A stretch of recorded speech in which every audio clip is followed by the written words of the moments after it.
Hey, everybody. I think it's this one. Yeah. เหมือนลำโพงมันเปิดข้างล่างด้วยอ่ะ If you don't mind, can you move the mic to the left a little bit? Oh, to up? Yeah. ปิดลำโพงดีกว่า Okay, thank you so much. Okay. ฝากปิดลำโพงข้างล่างด้วยค่ะ ได้ค่ะ ขอบคุณ มาเรียนกัน ติ้ง alright Raising hands. Okay. เอาเลย Yeah? Okay. Good. Let's talk about sensitive issues. Okay. Now there's no sound. Hello.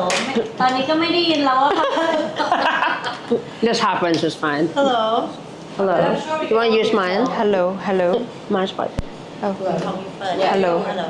Hello. Hello. Hello. No. Hello. Hello. Hello. Oh.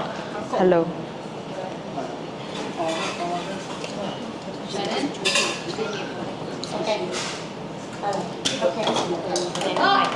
Yeah, we'll share. Hello. Okay. ลองดูเฉยๆอันนี้เปิดเมื่อไหร่เริ่มละ Okay. All right. Good evening, everybody. Two. All right. Welcome to tonight's edition. We're talking about solo entrepreneurship today. And before I introduce our two speakers here tonight, I just wanted to thank Pickwick's for sponsoring tonight's event, the refreshments and food. So thank you, Pickwick's. I also want to thank my fabulous team. Hey! And as we mentioned last time, so this is the second one that we've started. The reason why we started this really was community-based. So last couple years have been going through some challenges, and for me, I know that the reason why I got through my challenges is because I had amazing girlfriends and mentors and colleagues that helped me get through it. And I think ever since COVID started, there hasn't been many events, and so that's why we have these events and why we kickstarted. So really, it's about giving back, and that's why we have the things that we have to do. All right, so today, as mentioned, we're talking about solo entrepreneurship. We're going to hear about the highs and lows. So I wanted to know who's an entrepreneur here. Entrepreneur. Who's thinking about being an entrepreneur? Oh, okay. And the rest? Okay, cool. We also had a very similar group last week. So, okay, so what we're going to talk about is the highs and lows, the bootstrapping, some challenges, how we got through that. Just some housekeeping notes. There's a QR code for you guys to add, so then you can connect to each other afterwards. All right, so let's get to it. I'll introduce very briefly our two speakers. So we have Nikki Jatika Manik today. Yeah, thank you for having me. She's the founder of Bite Size Bangkok. I'll have her introduce what that is and how she started it in a bit. And then Mo Sitaptim. Hello. She's the founder of the Happiness Planner. All right, so they're not just successful entrepreneurs. I've known them personally for quite some time, and so I'm very proud to have them here today. So let's get into it. Let's start with how you got into this. So maybe I'll start with you first. Sure. How you got into it, what were you Okay. doing before, what inspired you to get I here? have to go quite a few years back. So I started, okay, can you hear me? I started Bite Size Bangkok just before COVID, and we actually were one of the beneficiaries of the COVID sort of era where everyone was really anxious and just sort of sitting at home, refreshing their Instagram, seeing how many cases. And so to go back, Bite Size BKK, we're an English language news platform. So we're present on Instagram, we have a website, as well as email newsletters. So if you haven't already, please sign up. You can find us on Instagram.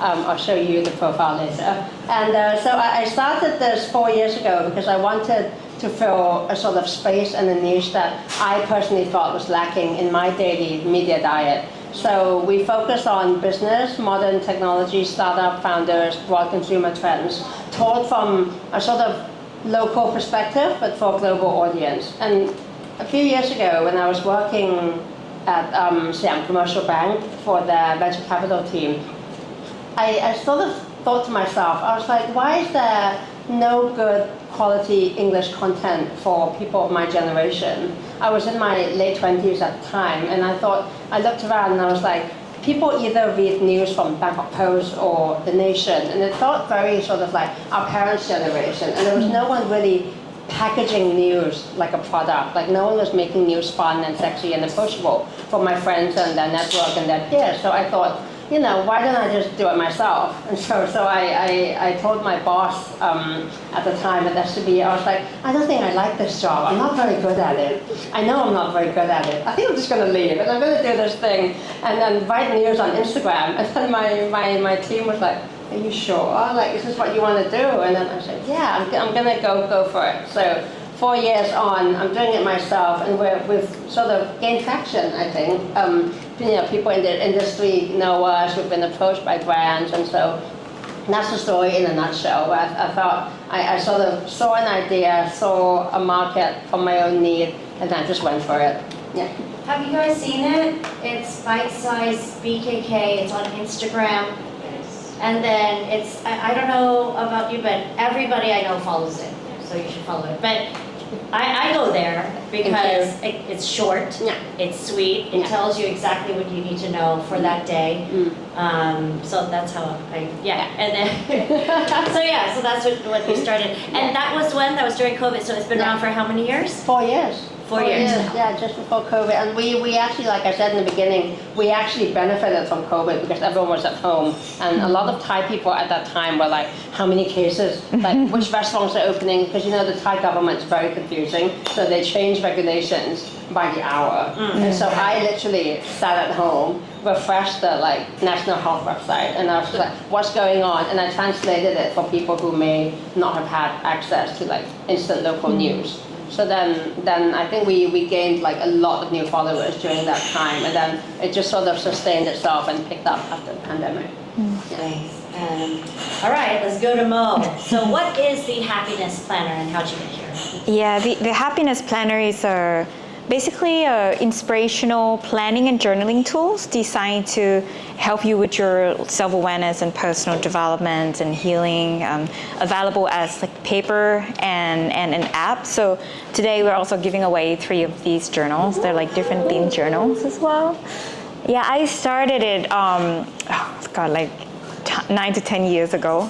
So I was actually in Australia, and it was at the time when I was sort of running out of my visa actually, and it was hard to get another job because my visa was running out. And then I was like, I'm just gonna get back into blogging, which I used to love. And at the time, Tumblr and all that was booming.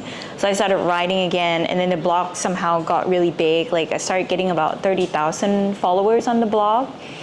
And at one point, some people would write me emails and say oh, thank you so much, your blog keeps me going, and I started crying. I was like, this is my purpose in life, but I don't know what I'm gonna do, how am I gonna make money? And then so I decided to ask people, if I could write about one thing that makes your day, what should I write about? I just wanted to know, what should I write about? And a lot of people actually replied, and they said, I want to learn more about how I could be more positive and happier.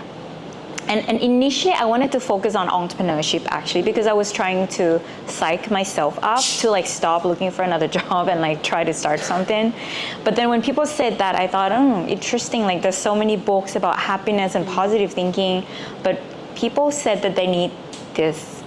So I realized that actually, think I was looking back to the people that were negative in my life, and if they have to train their mind to think more positively every day, then eventually that they will become more positive. So I developed the first tool that help people retrain the way they look at things and feeling better. Yeah. And so both of you started it, you started as a blogger, and then it kind of came to you that people needed something for happiness and positivity. And then you started it because because I was bad at my job. No. I started it because I saw a sort of lack in the market. And I thought, I wanted to go work for a really cool media company in Bangkok, but there wasn't one, so I just started it myself. Yeah. And so, okay, now we're gonna get to like how you started. Okay. Now you have the idea, Yeah. right? And then you both were doing whatever you're doing. Yeah. You were at the job and you were, Yeah. so how did you take the first step? Like, did you quit your job and get some money? How did you do it? Did you work part-time and then work on it? Like, how did you actually take the first step? Okay, so I was freelancing, doing a bunch of things, because I was looking for that full-time job. So I was doing like social media marketing and like working for an innovation agency, like part-time basis. And when I had the idea for the blog, I started thinking of like, oh, how can I, like, because now you see like gratitude journals everywhere, but when I started, there was not any. Yeah. It's like 10 years ago. Like 10 years. Yeah, so like our brand was like one of the first brand actually. So I was like, okay, how can I take the concept of like psychology, like cognitive behavioral therapy, helping people change the way they look at things and add that to everyday productivity planner. Because I thought if it's just a journal, then maybe people wouldn't use it. And if it's just productivity, it's just productivity. How can I merge it so that people can buy it? And then even though they're ticking up the to-do list, it asks them what they're grateful for. And so that took me like some months to like design and then So you did the design yourself? yeah. Okay, so you mocked it up yourself. Yeah. And then right now it's still not printed. No, it's printed. Oh, you're about to print it. Yeah. How do you mean? So like because You mean now? wired, Not yeah. now. ตอนนู้น Oh, okay, sorry. Back then, 10 years ago. when you Okay, first okay, started. okay. Yeah. Oh, yeah. No, so I basically initially, so I had like all these people that follow my blog. And so I created like a graphic mock-up of the look of it. And then I basically asked these blog followers, if I was to print this, would you buy it? And I remember about a couple of hundreds people said they're gonna buy it. And no, sorry, I think that's about 1,000 people said they're gonna buy it. But at the time I had like 30,000 followers. And they said, yeah, 10,000 people said they're gonna buy it. So once I finished designing it, I tried to find suppliers. That took a while. And then once I found this printer that sounded like they know what they're doing and they told me what exactly I need to get that exact design down, like this paper, you need this paper. But I needed to do like 1,000 units per color, and I wanted to do pink, at the time like pastel colors were in trend, pastel pink, pastel mint, and black. So that's 3,000 units. Yeah. And then so I was back in Thailand, and then my mom was like, are you sure these 1,000 people are gonna buy it? Like no one believes in me. It's like, no, they're gonna buy And was it. it on Kickstarter where they actually have a commitment and that they will Yeah, at the buy? time Kickstarter was big, but I didn't only use just did like I think Survey Monkey or something like Okay, that. okay. And then like 1,000 people said that they're gonna buy it. but in the end, when I actually like released it, 100 people bought it right away. So that was good enough for me. Yeah. Okay. Yeah. Wow. So that was actually a risk. Yeah, right? that's a risk. And did you have the capital yourself because I guess the money that you need is to print it, right? Yeah. There's an X amount of MOQ for 3 colors. Yeah. So how did you do that for funding? I borrowed my dad. So I borrowed my dad, and he asked me to pay back with 5% interest. He said it's cheaper than the bank. Good on you. Good on you. And that was 10 years ago. Yeah, that was 10 years ago. Yeah, you should have Really done cool. profit sharing. Yeah, right? That's really cool. So for me, right, I quit my job at SCB. I told my boss I'm going to do this, and it took about a month from ideation to product. It didn't take that long because I think I have like the best ideas in the shower. So I was trying. I knew the concept. I knew roughly what I wanted to do, but I was thinking to myself, how do I make this really trendy, really cool? The name came to me, when I was getting ready, and I was like, okay, I'm gonna register the domain on Instagram. So that took like the whole business cost nothing. And then so I was like, okay, I got the name, I got the concept. Now I actually have to figure out how I'm going to do the product. So for that whole month, where before I press, launch, I practiced writing every day. I looked at the headlines, global headlines, local, and I just sat and wrote. like how I was going to structure to find my voice. Because if you read Bite Size, we have a quite, I think, like a unique voice. It's like a friend telling you about what you need to know, and sometimes like some snarky jokes here and there about yeah. But it wasn't like that before. So I did the process, I did the practice, and then I think it got to a point that I was like, I'm comfortable to write this every day, every morning. So then I mocked up something quick on Canva, and I got all my friends to follow it. So on the first day, I got like 200 followers. I was like, oh my God, so cool. And then, it took another month, and I was like, you know what? It doesn't look great. Like, what am I doing? So then I went to a branding agency. I went to a local branding agency called Source Branding, and they're super big now. I wouldn't be able to afford them right now. But I went, and they only charged me 50,000 baht, and that was the whole cost of doing the business, because I could do it from home. Wow. So the 50,000 was a package. They did the logo, like the coffee, the iconic yellow coffee cup, because the idea was bite-sized, small news on the go. You read the news with your coffee. So they did the logo, and then they also did what I really needed, which was the Instagram template.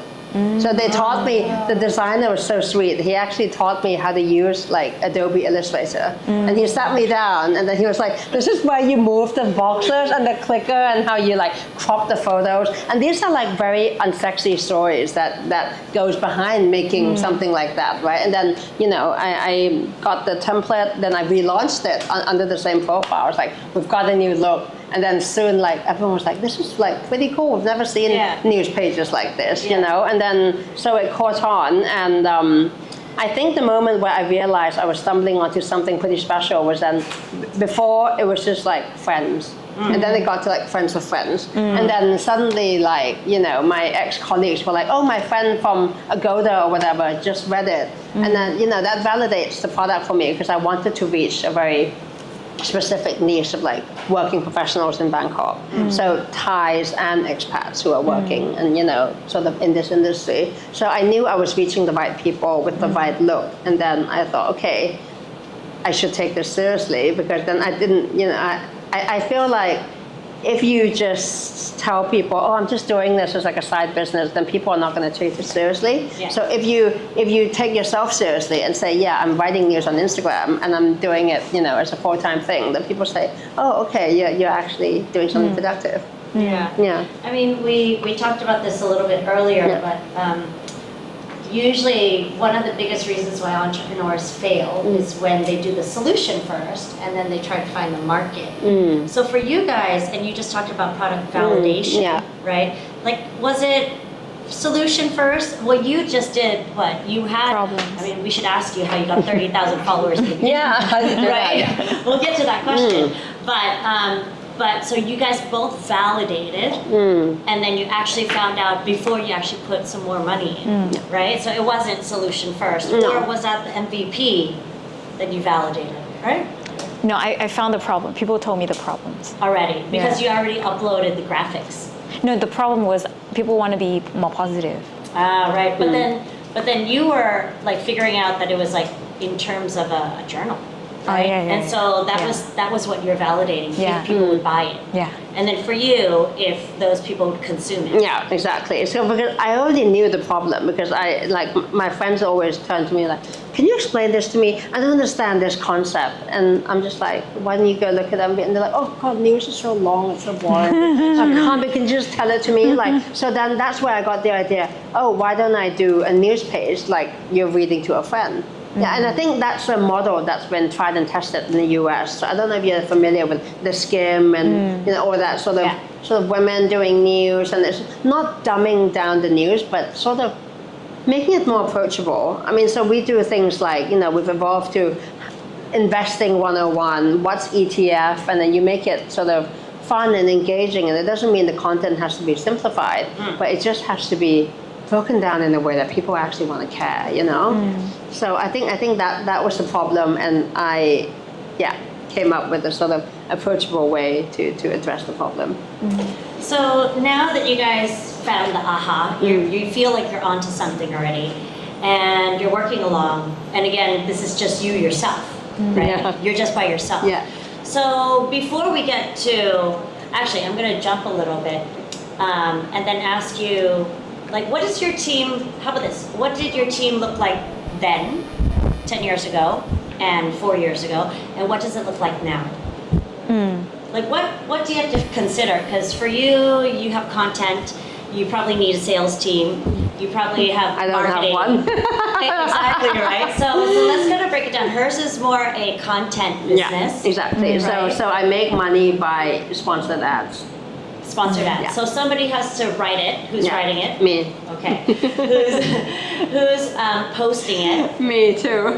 But you said you have somebody. So basically, I do have one person who's part time. She does like the videos. I don't know how to edit videos. So we put out about 1 or 2 videos a month. Yeah. So she's very part time. And the reason that I decided to go sort of part-time worker more than hiring a massive team and raising lots of money is because everyone knows that when the economy is bad, the first business to go is media. It's really, really hard to, I think, to sort of, it might be easy to raise money from friends and family or like Angel or whatever, but I decided to sort of self-fund it as it goes because I feel like it's not responsible to hire a team and sort of be responsible for other people's careers when you don't have a clear path to proper constant monetization. And I feel like it's a lot easier to manage the pressure if it's just me. So the decision to hire sort of part-time workers and pay them by what the content do it without the sort of benefits is that it's just more responsible that way. So they know exactly what to expect and you don't have to you don't have to go running around sort of trying to find funds. And how did you figure out which one was your strength that you keep for yourself, that you do, and then which one you outsource?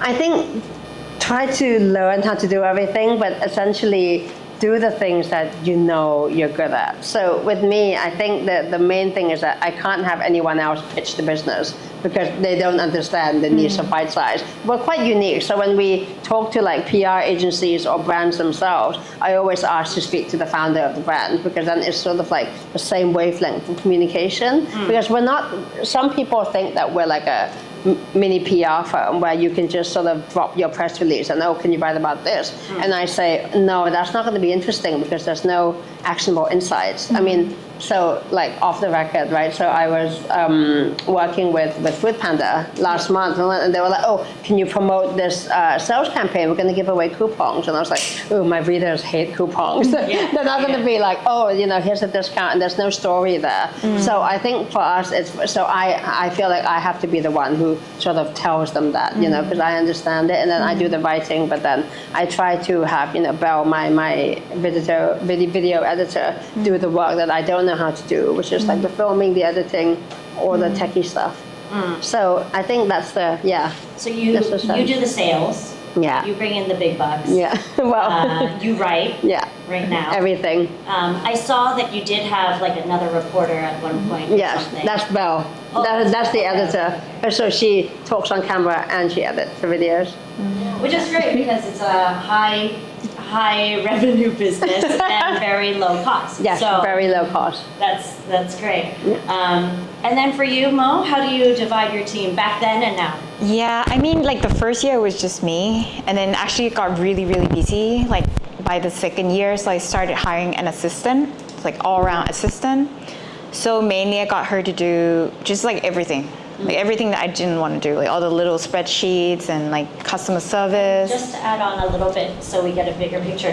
At this time you're producing, right? Yeah. So you have inventory, you need to check the quality, the products, the this, the that, you have to ship. Yeah. You have to do the e-commerce. So I get them printed in China, and then because I sell them in English-speaking countries, so I ship them to there's a thing called fulfillment centers, like where they have warehouses around the world, and you can store your products in your warehouse. And I connect their platform to the Shopify website, which is my e-commerce website. And when people place the order, the website send the information to the warehouse, and they ship and pack for you. Yeah. So you're saying that operations and logistics, that's outsourced? Yeah, that's outsourced. What about marketing and sales? Yeah, so mainly I'm good at marketing, so I do a lot of the marketing myself, but I had to hire an assistant to help with like all the little things. And then by the third year, it got really big, and I thought, how could I expand the business? And I wanted to try going into other European markets. then somehow at that point I thought I would love to have the products in different languages. So I did them in like French, German, Italian, Spanish, Portuguese, and basically I hired people from those countries to help. Full time. Yeah. Oh wow. Yeah. So like at one point I had like 8 people. Wow. Yeah. And then I think I tried to grow too big, and then the pandemic happened. And then you had an app Yeah. on top of it, but then that one you outsourced. Yeah, outsourced. Yeah. Okay. And so at what point did you decide to scale back, and how many people do you have on your team? Now it's just like me and another person that I like can call on for help. Yeah. But like luckily like during COVID, like a lot of the team like most of the team members that were during that time were female, and somehow they got pregnant. They all got pregnant. Yeah, like three of them got pregnant. Yeah, and then they became moms, so they just got busy. So I didn't have to feel that bad, like, oh, I don't have work for you, because they became moms. Yeah. Got it. So we heard about the team composition a little bit. What's really cool that I've admired from these women is a lot of their marketing strategies. So we just heard 30,000 followers somehow. She's got clients that call her to advertise. So she does it the other way around. I'm lazy. Yeah, so we're gonna ask her why, right? And of course, in the beginning, how did you get so many followers in the beginning, right? And then for you, I mean, you have had deals for Netflix. She works with the Kardashians as well. So like, we're gonna ask her how she did that, right? So let's start with you. Sure. I don't have Kardashians on my roster, but try. So actually, I started really organically. You know, I've never ran an ad for Bite Size ever. I think I ran one ad the first week I started, and Okay. I only spent like 1,000 baht. Apart from that, I've never run an ad. Everything's been. What is your model? I don't know. Is that branded content? Yes, Like, okay. exactly. So I would say that we have two arms, right? The one arm is the news reporting, which I do the daily like updates, what's on the headlines, interest rates, GDP growth, whatever. And then the other part is called Brand Spotlight, where I actually interview startup founders about what they're launching, their new products, and then I have a lifestyle segment, which is very easy to monetize. So that's the two latter parts are what brings in the money.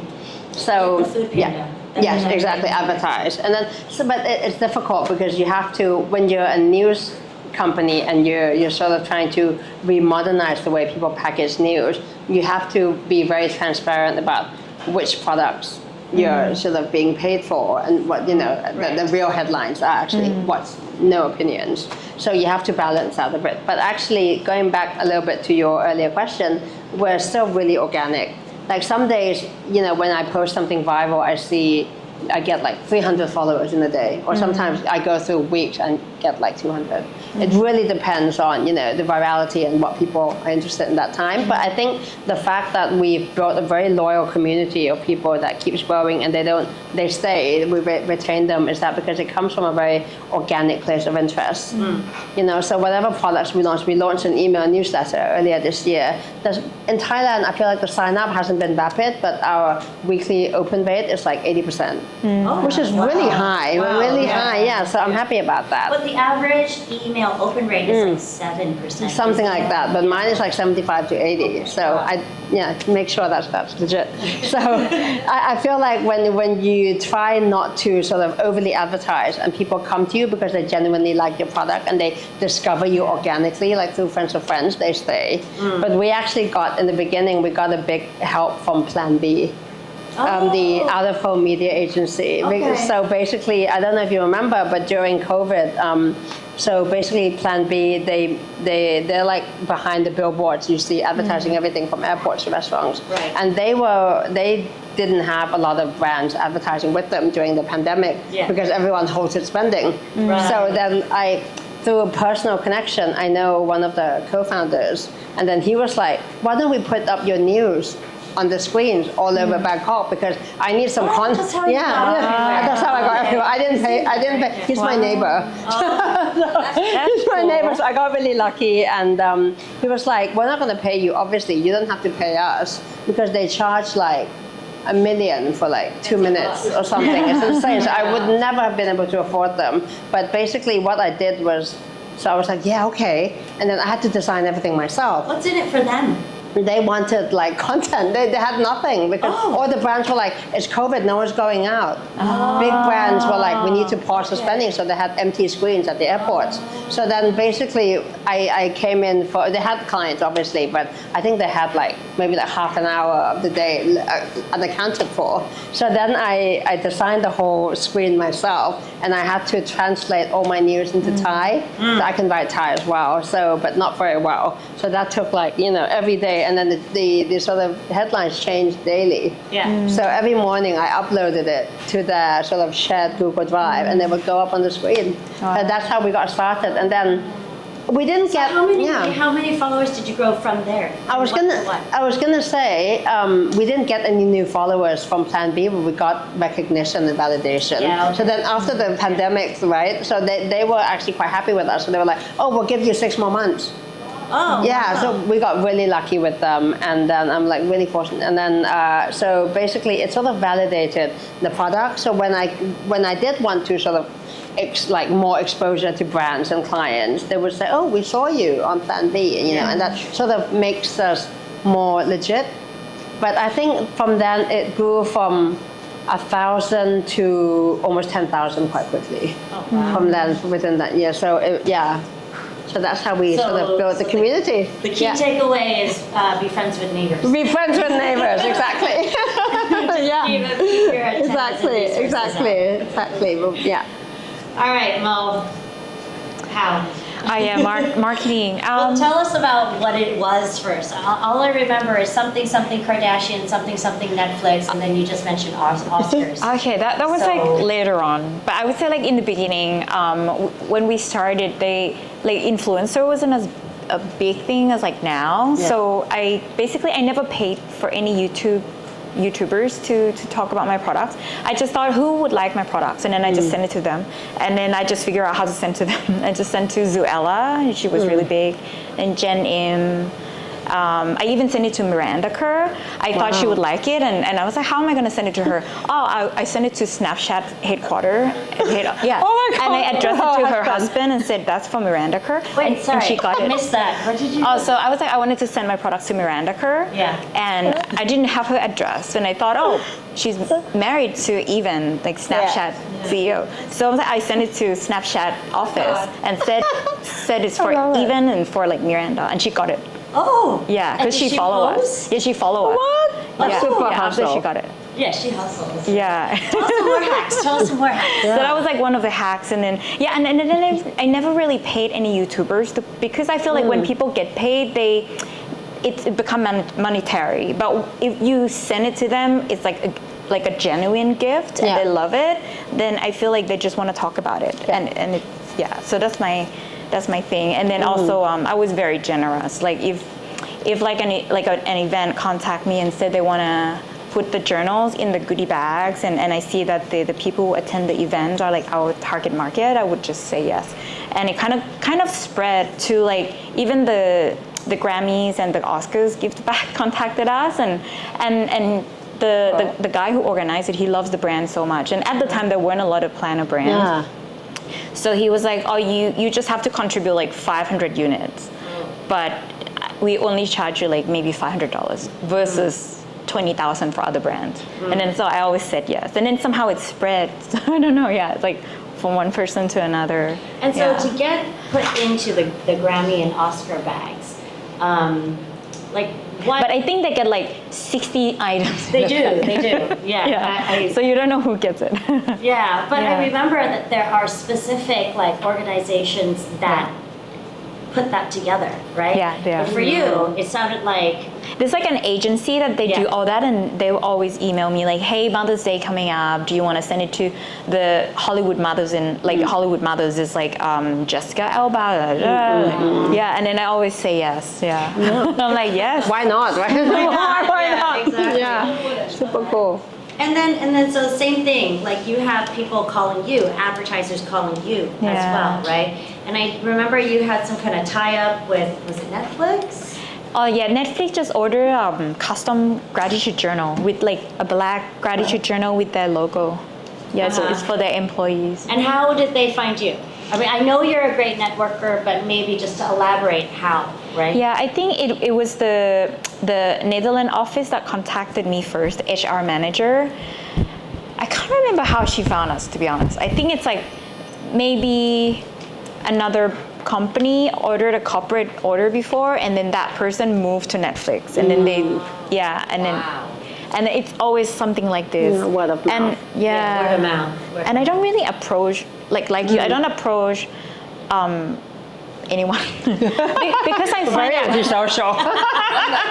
because I find that when you approach them, you lose the bargaining power. Right. Yeah. And when they Agree. actually find you, you just say whatever and they will take it. But then I guess that's the trick, right? Like how are you on their radar if you don't approach them? Yeah. So it sounds like, again, I'm kind of trying to summarize here, but it sounds like you had a good product, you have friends, and Yeah. then friends of friends in the target market. Exactly, in the right. So I'd like to say actually, I mean, just from my very own experience, you have to operate in a space that you know really well. It sounds really simple, but it's difficult to execute. You have to really own the place that you're trying to work in. And I feel like because I was trying to solve a very specific, very niche problem, like breaking down business concepts for Thais, who are working in family business or startups, international school background, went to school abroad. That was my market because that's exactly my background. I grew up here, went to international school, went to the UK for university. I had this network of so many people who were like me, and I knew exactly how to talk to them because that's how I operate myself. So right. So I feel like if you understand your market, regardless of how small it is, the stickiness comes because you own what you know. And I always say, a lot of people approach me and they say, why don't you do your news in Thai? You can write Thai as well. And I say, why would I compete with the standard Long Tun Man, the method? That's just like, killing yourself. So I feel, and I always say, you have to sort of go niche, and then you build your own first 100 loyal customers, and then it goes from there. Because I feel like if you try to compete in a space with scale and target everybody, you're not going to win anyone. There's so much competition out there. You have to really drill down to your space and just stay there. Just stay in your space. I really like that because I know a lot of people who are trying to launch new things. Yeah. They want to be something for everyone. Yeah, you can't be. They want to do People for are very mommies. picky. Yeah. Mommies, and then working women, and then working gay men, and everything. So it's quite good that you have that. And what about you, Mo? What was your trick? I mean, I did run some ads. Back in the day, like Instagram ads and Facebook ads were really effective. I would say now they're not really effective, but back in the day they were. Back in the day they were effective. But I would target I target people who read self-improvement books, people who follow Tony Robbins or Oprah. So when they sell my products, they're like, yeah, that's what I want. What about in-person networking? I mean, we'll get to you traveling the world and living across the world in a bit, but how about the physical networking? Did you go to Tony Robbins conferences, or? I haven't been to Tony Robbins, but I've been to a lot of conferences, personal development conferences, and I've always made really good connections, all those retreats, Yeah. It's you always end up making profound friendships. That makes sense. All right, so I want to get into a couple questions here, and then I want to get into some light stuff after this. But okay, so you guys have been entrepreneurs for some time now. You guys have been doing it alone. What was probably the hardest thing that you had to do? Maybe a big mistake, some big learning. I mean, there is, I'm also an entrepreneur. There's definitely blood, sweat, and tears. What was probably the biggest challenge? You could do one, you could do two, that you had to face. There's so many. You start first. Okay, I'm trying to think too. I was like, ooh. For me, there's no specific event that stands out, but it's a serious, and I'm still going through it now. And I think I mentioned to you before, it's the matter of how to do everything yourself when you're not good at everything. So I always feel like my comfort zone, right? My forte is the content writing, interviewing, mocking it up, writing it. That's so easy. That takes up, I think, 20% of my day. But the other part is what I'm still trying to learn as I go is how to grow it into a proper business. So those things that you don't see behind the scenes, like doing the pitch deck, because I'm trying to approach more clients now, not just hang out and wait for them to reach me. do the pitch deck, sort of branching out into things that maybe I'm not too comfortable with. I'd love to do events. I think there's value there, events or sort of more branded content, more interviews, proper videos and stuff like that. So there's always these great ideas, but then when you're running everything yourself, you feel like, ooh, I don't really want to put myself out there because then it's just me, right? And if it doesn't work, if I host an event and no one comes, it's just like, oh my God, So then I feel like then I sort of retract back to what I know. Oh, then I'll do another post because I know I'm good at that. The engagement is good. Right. But then if I try to do, something that like the more strategic work, it takes a little bit longer because you're often wrapped up. I don't know if this is the same for you. You're wrapped up in the day-to-day wins, and it's easy to do those things, revert to what you're good at. So I think the daily struggles for me is how to learn and grow as an entrepreneur and not just stick to the skill sets that allowed you to start in the beginning. And do you have somebody you bounce? I mean, because you're solo, right? Yeah. You have your husband. I mean, I have my who do you husband. talk to most about your business? I don't talk to my husband. He works in a family business. It's very boring. Yeah. I actually reach out to my ex-bosses. I talk to Paul, my boss at my ex-boss at SCB a lot. Also, my bosses at e-commerce. So I've been very lucky where I've worked in very dynamic places, and I've made very good sort of friendships along the way, and those are sort of who I gravitate towards. And also, I meet a lot of people through sort of alumni events, and then through Bite Size, I actually met so many entrepreneurs, like interviewing them, and actually they end up becoming sort of like acquaintances. So then, after I spend an hour interviewing them, then the next month we might grab a coffee and stuff like that. So I think that I made a lot of sort of connections through that. So then I try to pick their brains as well. So I think that's how I sort of stay in the loop. Yeah, if not, then it's just you always need somebody to bounce ideas off, right? Exactly. Otherwise, there's no one to challenge you. Otherwise, everything you come up with, that sounds good because I came up with it. Yeah, that works. We'll go with that.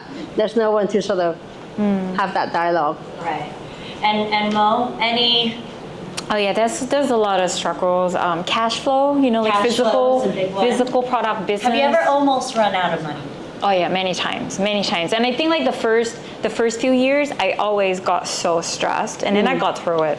And then like now I'm just like, yeah, I'll get through it. Somehow when you at the deepest point where you really stress, you always find your solution. That's what I find. Like So easy.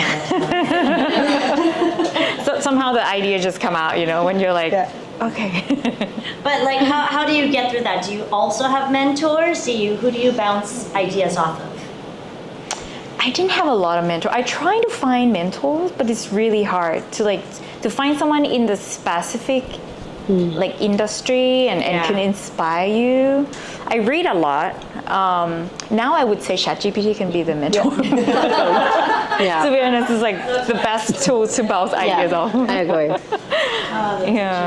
Yeah, I mean, we were just talking about earlier, I too have many time entrepreneur, but I think for me the blood, sweat, and tears usually came when I almost ran out of money. Many times. And you're right, you do figure out a way through, but it's so painful. Yeah, it is painful. It's so painful. So I sympathize, and so I sympathize. All right, so that was the hard part. Let's do some fun stuff now. Okay, so Mo, you have, I don't know, for as long as I've known you, which is more than 10 years, your business is 10 years now, right? Wow. You've been in a city every single month, all across the world. So you have this nomadic lifestyle, but you also did that while creating this business. So how do you do it? Like, I don't get it. Like you're always traveling, but maybe it helps because you're solo, right? Like, how do you manage everything? How do you balance everything? How does it affect your business first, and then secondly, how does that reflect or affect your relationships? Yeah, I think when I first started the business, I really wanted to travel, and I think travel actually inspired me because my business is about human psychology. So when I travel, I get to see, because you get to understand your beliefs and see them more subjectively when you travel and you meet people from different cultures. So I really wanted to travel, and I have this one belief that you have to understand your market very well. So I can't be selling into the UK without having lived in the UK. I can't be selling into somewhere without understanding how people live their lives. So I want to go to these countries so that I understand my customers. Yeah. And she's such a good networker. Like, she's in San Francisco, then she's in Paris. I haven't seen you in South America much, though. Yeah, I think it's, I've only been to the safer parts. as a solo woman, I don't want to go somewhere where I don't speak the language and I don't feel as safe. Yeah. And so, just work-life balance. How about relationships? Like, do you have time for relationships, or? Yeah, I think when the business was busy, it wasn't my priority. Okay. Like, I just want to make money. Or I just want to serve my customers, and then I thought I would meet someone who would inspire me, and I didn't meet anyone that would inspire me back then. And then when you actually meet someone, you gotta leave again, and then it's fizzle out. But now you're saying you'd rather be in one place, or how? Now I feel like I've traveled enough. So I'm happy to settle down. Yeah. And is that a business decision, or is that more life? Just life. Right, in case anybody wants to be a digital nomad, as Mo asked for tips, or you could read her memoir that's coming out later. Anyway, Is it going to be adapted to Netflix too? I hope so. That's my goal. Asian Emily in Paris. I think so. I want Anna Sawai to play the lead role. All right, Nikki, you just had a newborn. Yes, I have a baby. It's turning 5 months next week. And so, okay, wait, so baby's 5 months. You Baby's quit 5 4 months. 4 years 4 ago. years, yeah. And how did that was it a conscious decision? To Yeah, it was really planned. We had a schedule and everything, like a fertility schedule. Okay, For there 3 we months. go. Yeah. And why was it like this year? It's the year of the dragon. We're Asian. My husband is Chinese. We have to get the golden dragon. No, to be completely honest, I felt that we've been together for a really long time. So my husband and I, we were together for 10 years. Yeah. Before we got married. No, yeah, 8 years before we got married. So now 10. Okay. Yeah. So and then we're just looking for something new to do. To be honest, we're we're finding other things to do. Let's so it was a conscious decision because I thought, I'm 33 now, but when I was born, I was 32, and I said, this is a nice age. It's I don't feel too young, and I don't feel too old. And it's a nice time. And then lots of people were having babies, and I didn't want to be left out. The mommy networking, just better get pregnant this year. And then year of the dragon, so it worked out that way. But there's a lot of planning that goes into sort of baby making these days. You're probably one of the first people that, no, that's not true. I know a lot of people that have their babies unplanned. Yeah, I know I was one of them. So I was like, uh-oh. Okay. No, mine was super planned. Went to the doctor, had a whole checkup, and then you have to this is very detailed, but you have to pee on those ovulation sticks. Yeah. And then if there's a smiley, it's you have to do it that day. Did you plan yours? Did any of you plan yours? Is it you start trying? Yeah. The conscious But not with ovulation sticks. No. Yeah, I'm weird. I don't have many people that are like that. All my friends are like that. It's the Asians. It's the Asians, it's the Asians. All my friends are doing that. And it's getting a lot harder to get pregnant too, because my friends, even in our early 30s, 32, 33, everyone's taking over a year, and then you have to go get kaya. Yeah, what's that in freeze English? Like the egg. freezing the Yeah. eggs and all that kind of thing. So it's a whole business. And then, don't get me started. Everyone's like, oh, schools, you have to like apply now and all that kind of stuff. Ain't no Asians. Yeah. So, okay, just Yeah. dial back to the entrepreneur.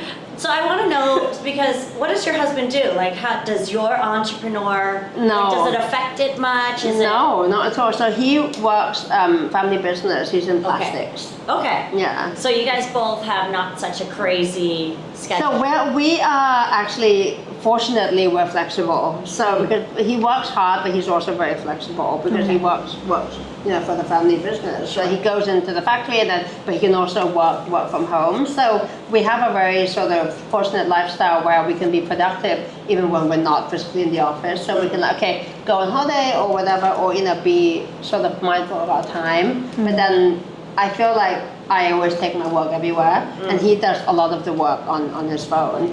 So even if I go on holiday, or even when I was giving birth in hospital, I was still writing the news because otherwise no one else was going to do it. But I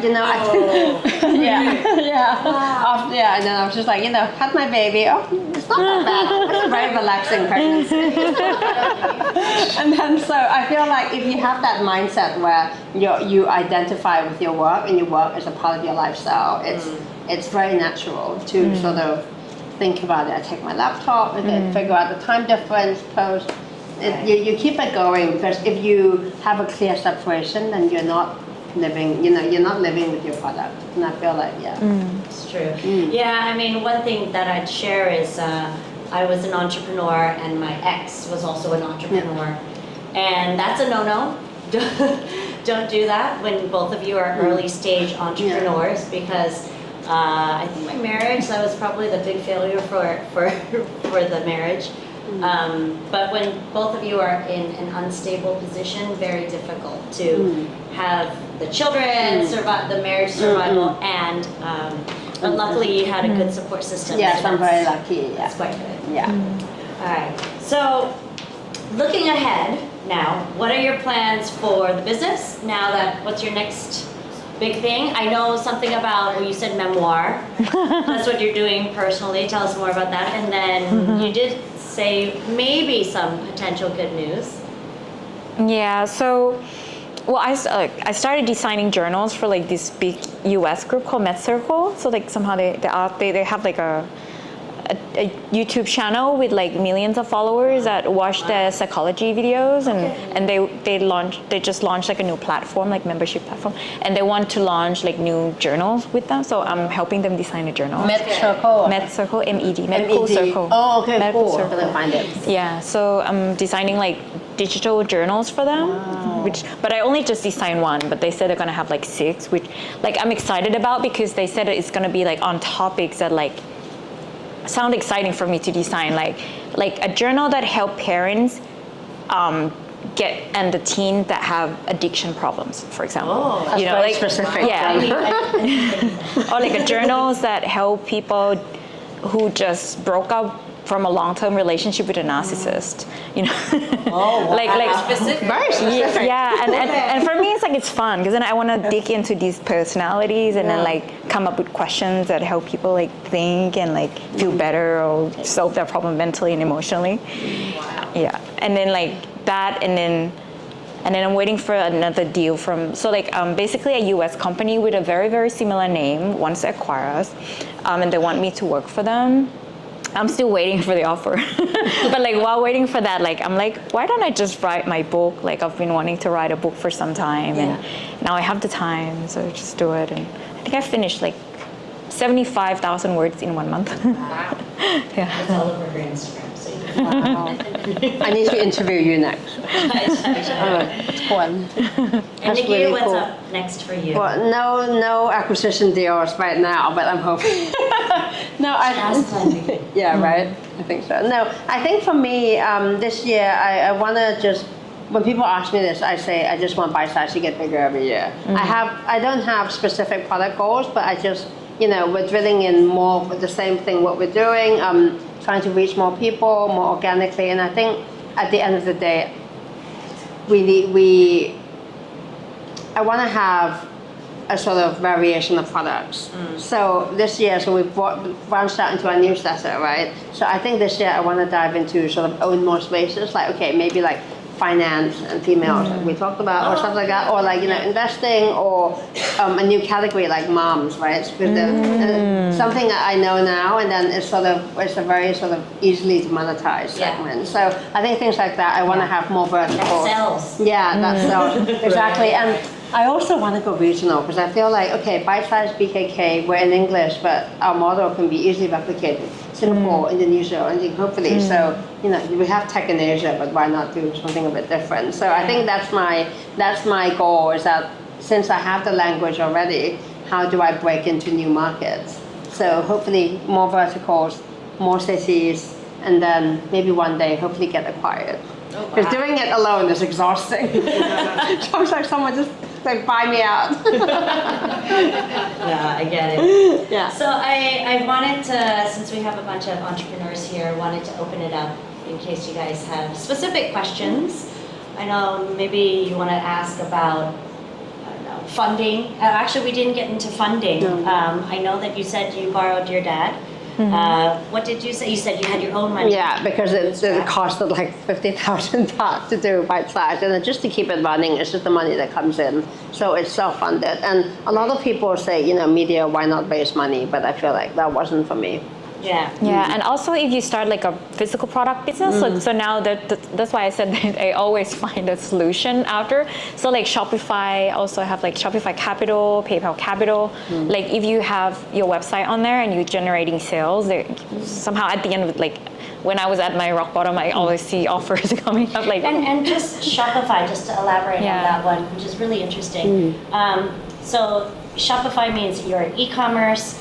They have access to your sales and your inventory. They know how much money you make. Yeah. And then basically, do they go find you, or? No, it just generates on your dashboard. But like they pop up, they're like, hey, Yeah. it looks like you're running low on money. Really? Yeah. So now all these platforms Is that are how like it works? Yeah. Like no, they don't know that we're running low on money, Oh, okay. but they're just like, oh, you're generating good money, can we just, Give this. can we give you offers? And never knew that and once you before. finish I paying never knew off that one, either. it keep popping up. Once you finish paying off one, new offers come up. What is Shopify? Sorry. It's the platform that it's like a e-commerce platform. So if you want to start like no, but like your own website, like your own store. It powers e-commerce websites, yeah. Yeah. So you can call your store your name? Yeah, and anything. It's managed by Shopify. Shopify is the platform. It's a template. It's a template. So it's like Frederic, and then you put all your food products there, and then you add it up, and it allows you to check out. It actually helps you digital market, does it?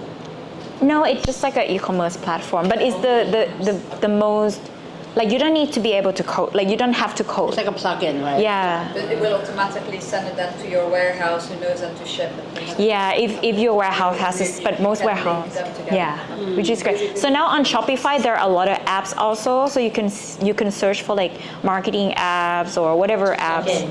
Yeah, to plug in. It's an amazing tool. I think it's the best e-commerce platform. Don't go for WooCommerce or whatever else. Go for Shopify. Shopify. Yeah. There's other people that use like Squarespace and stuff, but Shopify. Yeah, is better. Shopify is better. If you're gonna go full on, Yeah. like Squarespace is more for content, for websites, for other stuff like that. I use right? MailChimp for my email. Mailchimp. Yeah. Yeah. Okay. But yeah, so that's really cool. So they actually offer you. Do Yeah. you have to be a U.S. company? Are you a U.S. No, you can be from anywhere. I think Shopify now exists in Thailand too. They do. Yeah, I mean, they extend credit to Thai companies. Yeah. I'm not sure. I think maybe just UK, whatever. I think you need to check. Yeah, but But in your case, my company is a US company. Yeah, but I think they do like UK and stuff. But it's great, and even PayPal, if you accept like payment via PayPal, PayPal also has PayPal Capital, and I've used them before too. Yeah. I have a question. So basically, you're handling like when you. Sorry, thank you. So when you had this business from the start, I think you actually ran out of visa, so you're back in Thailand. No, I was in Australia. You was doing it in Yeah. Okay. So, but basically you were doing stuff in one place, but you're selling worldwide with only like you and assistant. Yeah, so initially I started in the US, and then I would say like 6 or 8 months in, somehow Benefit Cosmetics was really big at the time with all the pink stuff. And they were like, oh, we love your pink planners, because there was nothing like it back then. And they were like, can we have your pink planners? And we want to send them to the top beauty bloggers in the UK. I'm like, yeah, have them. But how did Benefit find you? I think just from social media, I don't know. Because at the time there weren't a lot of What things. was the hashtag? Right? I mean, we have to, what was these your are the secret tricks sauce that we need. in I mean, at the time, Instagram was, not as like now, but I think I was posting a lot. I was like, back then when quotes weren't everywhere. Like now everyone's doing quotes, but at the time, like, quotes were just like, new thing. I actually have a Yeah. question for you. I really want to know, if you don't mind. But back when you started 10 years ago, like it was quite a new thing, right? Like you said, Yeah. like planners and course. Now that there's so much like competition, how do you stay how do you make sure that your product is fresh, and how do you stay really relevant? Yeah, it's hard. I mean, like when I think like after the first year, I started getting competitors, and then I thought, how could I stay different? Yeah. Like I try, like what's the unique value proposition? Yeah. And for us, we want to be like we want to have the deepest content. Right. So if you look at other journal brands, the content's still kind of fluffy, like what are you grateful for, whatever. Oh, but yeah. we dig really deep. Like the latest version is like self-esteem journal, self-acceptance journal. So that's my thing. Like I want to go really, really Okay. deep. Yeah. Okay. And how about the tie-in with the app? It ties in, right? Yeah, so the app is like basically when the first group of paper customers use the product and they said, oh my God, I love this, like it makes me happier, like after using it every day. I took the book to an app designer and then asked them to turn it into an app. So it's like a calendar app with prompts that like you can put in like what you're grateful for every day, your meals, your schedule, what you're excited about, monthly goals, monthly reflections, and then now all the journals are also on there. Yeah, And do you pay a subscription for the app? yeah, it's a freemium. Ah, okay. Yeah. Got it. Yeah, Just to add one more thing about the funding, there's the Cartier Yeah. Women's Initiative. I think Yeah. I think it's now. yeah. I think it's now if Okay. anybody's looking for funding. Yeah. I think it's not just tech based. Yeah. I think it's actually for SMEs as well. So there's a ton of women competitions out there, grants. And they're looking for some from Asian countries too. because Yeah, specifically most of Thailand. most of it from the US. Yeah, so they were just here, we went to their event last month, and they were specifically looking for more women entrepreneurs in Thailand, Singapore, Southeast Asia. You guys should do too. Yeah. Yeah, so everybody here. So that's one. Unfortunately, the She Loves Tech was just closed 2 days ago. Okay. So there's a bunch of those things. There's a bunch of these competitions as well. Yeah. But yeah, I think because there's a specific avenue for women, if you guys are interested, that's one. I mean, you can update us in our chat group. Yeah, Chat I can room, send. so Oh, I that's should have awesome. sent it. I forgot. Yeah. I should. Okay. Anyway, yeah, Fred. So how did you find your supplier? Because you said it was a bit of a difficulty in the beginning to find the right supplier. So how do you even start in the world? You find someone in China. How do you Yeah. sift through all these people to find the right one? So I use Alibaba. No, initially when I had the idea, my mom was like, well, I know, my mom used to do like in printing, like Amarin or whatever. So she was like, Mac, back in the day, Mac. So my mom was like, oh, let me take you to a Thai printing company. And they're so slow, oh my God. And then I had a friend that started producing like sunglasses or whatever. And he was like, oh, use Alibaba. So you go to the quote section and you have like an image of what you're looking for and you post the image and then the suppliers will message you and say that they can do what you're looking for. And then from there you just weed out which one do you Do like. you physically go to the company then to see how they produce it and that the quality was actually what you wanted, or do they just send it by post? So yeah, no, I haven't even met my supplier.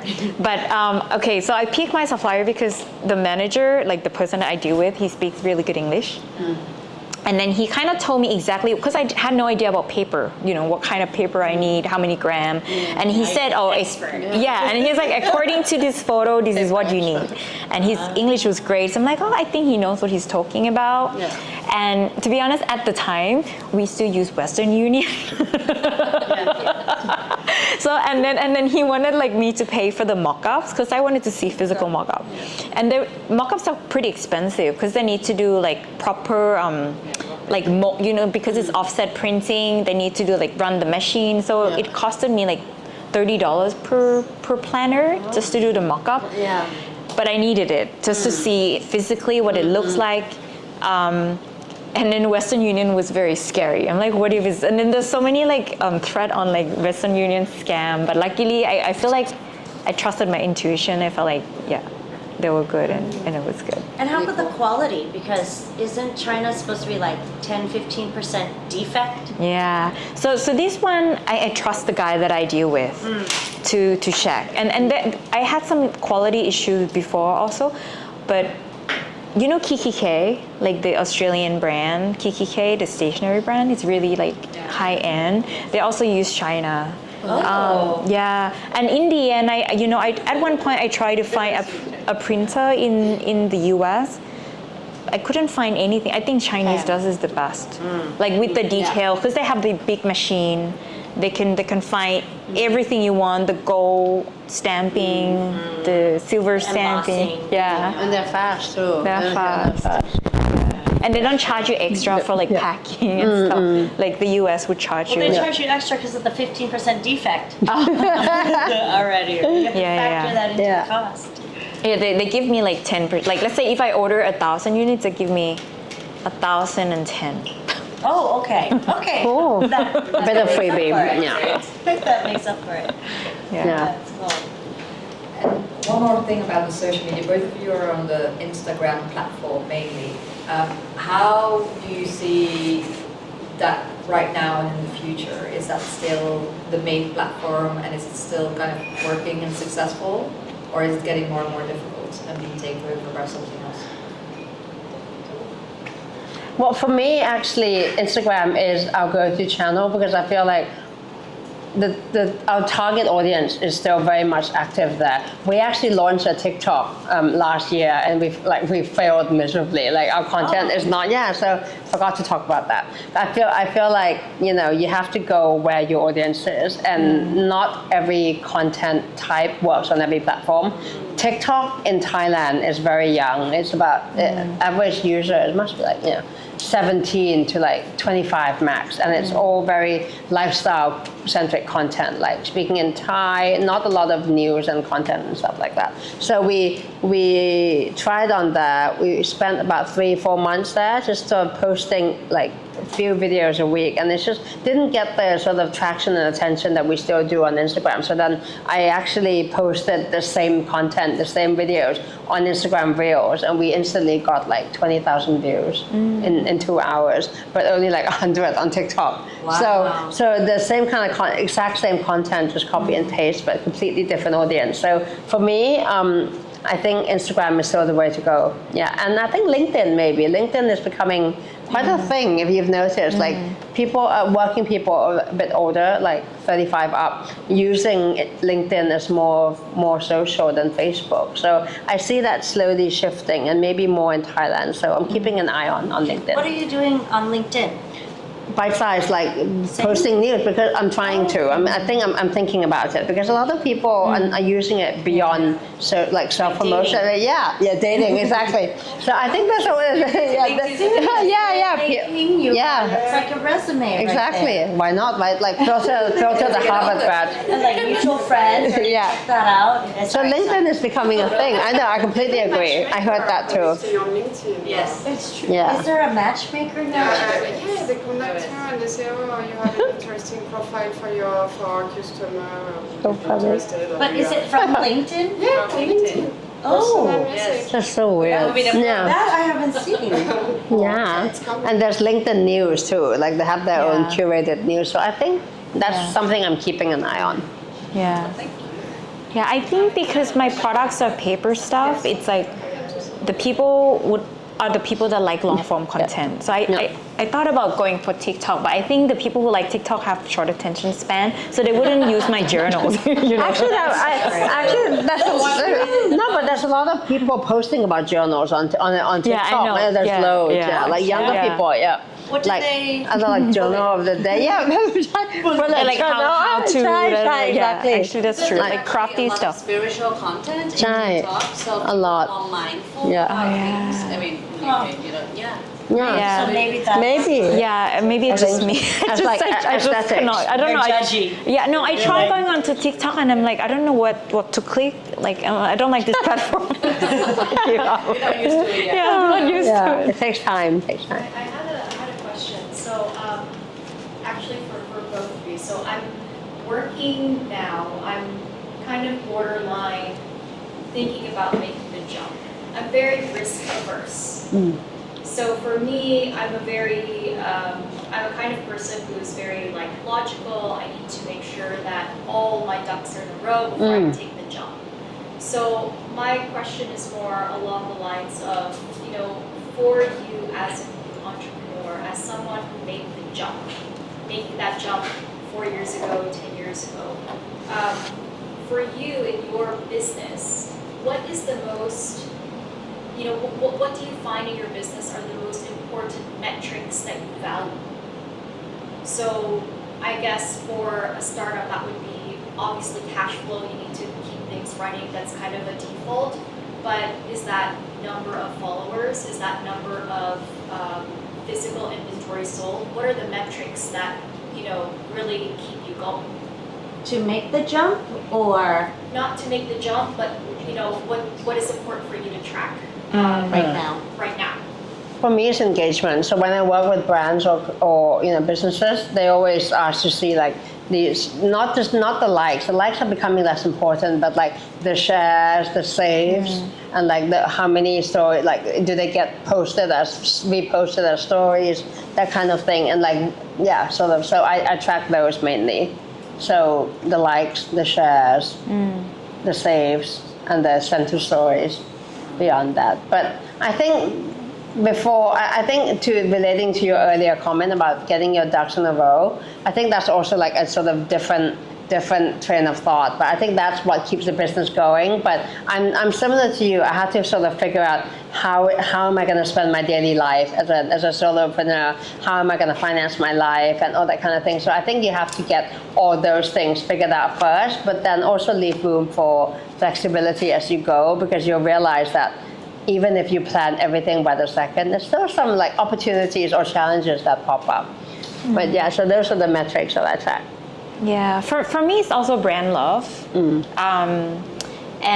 yeah, back to marketing, I forgot to mention this. Actually, like now that like Instagrams are kind of like, not as effective, I really value the email newsletter. Email newsletter. Yeah. Yeah. So emails are back now. Yeah. Substack. Like, do you know Really? Substack? Yeah, So it's a now whole my thing. my main marketing tool or message is email. And what's your open rate? Like literally, like now I'm doing a clearance sale, Yeah. and the open rate is 50%. Wow. Yeah. So it's pretty good. Wow. Yeah. Like, because email, again, when I did e-commerce 10 years ago, it was the best tool. And then 8 years ago and 5 years ago, nobody uses it anymore. Now it's do you know Substack? What is that? Substack is like a platform for creators to essentially put out their content. And I think they raise money from like loads of VCs in the US, and it's a massive platform now. And then essentially anyone can have a newsletter. You have like Instagram influencers doing a Substack on they're like a health freak. Then they create a Substack about healthy eating, their meal plans, what they eat in a day, or So it summarizes it? It's an no, AI? it's like you can have your own Substack tomorrow and just talk about like whatever you want, and then you'll just sort of create a loyal following based on that topic. And you can charge for subscribers. Yeah, charge for subscribers. It's a the lot whole of thing. influencers doing that. God, there's a whole new world. Yeah, and like investing, you can go into pockets of the internet and find investing Substacks, and you have like 1,000 sort of thought leaders writing about their own takes on stuff. And then do they Yeah. find followers for you? Meaning you don't put know. it and then Yeah. people find you. People find you, people Right. sign up, and then you have either free, so you can have different kind of tiers on your Substack. Say you want to attract the initial followers, subscribers, right? You can do your content for free, or you can charge $5 a month and then sort of unlock, one content a month or something. And then so like the more experienced ones, they can charge like $500 for the whole year or whatever. So aside from the open rate, which is a very important metric, Yeah. email open rate, what's the conversion? So you said 50% open, and then Yeah, I try to see like, so I see that when I do overly promotional posts or emails, they don't get open as much. But when it's like a deep blog post, like live lessons, I see that people read it. Yeah, engagement. No, Yeah. that's true. And then you can sell your stuff in the middle. Yeah. And I for want you to as well. Yeah. I want to And so- connect with people emotionally. Yeah. So yours is more the emotion, and for you?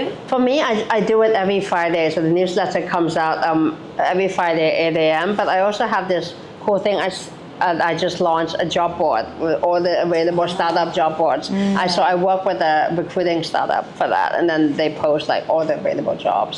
Oh, okay. That's So happening. you don't Yeah. find it yourself. I don't You find it have a myself. partner. Yeah, I have a partner who Oh, sends that's jobs to me, smart. and then so basically every week I say, oh, like 20 people clicked on this job, and whether it led to any applications or stuff like that. And that's a really cool growth hack as well, to have partners. So Yeah. then, for example, whoever that recruitment Yeah. agency is, Yeah.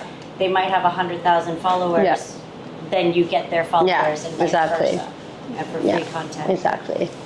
And then I'm doing the same with real estate next month. So helping people find condos. So that's how you get on the radar. You got Yeah. Plan B, neighbors, and then you get. I mean, that's how it works, right? That's how it works. Do In these- Thailand, you have to sort of really work your network. Yeah. So I got